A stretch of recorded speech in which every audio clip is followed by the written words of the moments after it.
పూర్తి కాలపు డీజీపీ నియామక ప్రక్రియలో కీలక ఘట్టం పూర్తయింది. రాష్ట్ర ప్రభుత్వం పంపిన ప్రతిపాదనలను పరిశీలించిన యూనియన్ పబ్లిక్ సర్వీస్ కమిషన్ ముగ్గురు సీనియర్ ఐపీఎస్ అధికారులతో కూడిన తుది జాబితాను ఖరారు చేసి ప్రభుత్వానికి పంపింది.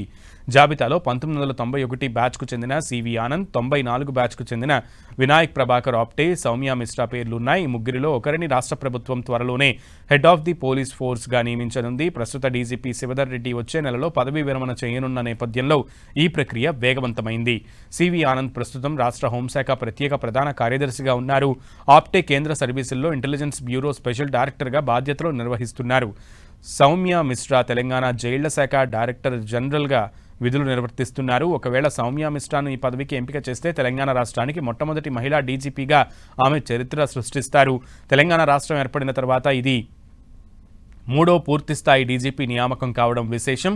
గతంలో అనురాగ్ శర్మ, మహేందర్ రెడ్డి మాత్రమే పూర్తిస్థాయి డీజీపీలుగా పనిచేశారు. వారి తర్వాత వచ్చినటువంటి అంజనీ కుమార్, రవి గుప్తా, జితేందర్ రెడ్డితో పాటు ప్రస్తుత డీజీపీ శివధర్ రెడ్డి కూడా ఇన్ఛార్జ్ బాధ్యతలకే పరిమితమయ్యారు. దీంతో పూర్తిస్థాయి అధికారిని నియమించడంపై కాంగ్రెస్ ప్రభుత్వం దృష్టి సారించింది. గతంలో హైదరాబాద్ పోలీస్ కమిషనర్గా పనిచేసిన వారే డీజీపీలుగా నియమితులు కావడం ఒక ఆనవాయితీగా వస్తోంది. అనురాగ్ శర్మ, మహేందర్ రెడ్డి, అంజనీ కుమార్ వంటి వారు హైదరాబాద్ సిపిలుగా బాధ్యతలు నిర్వర్తించిన తర్వాతే డీజీపీలుగా పదోన్నతి పొందారు. ఇదే సెంటిమెంట్ పునరావృతమైతే గతంలో హైదరాబాద్ సిపిగా పనిచేసిన అనుభవం ఉన్న సివి ఆనంద్కు ఉంది.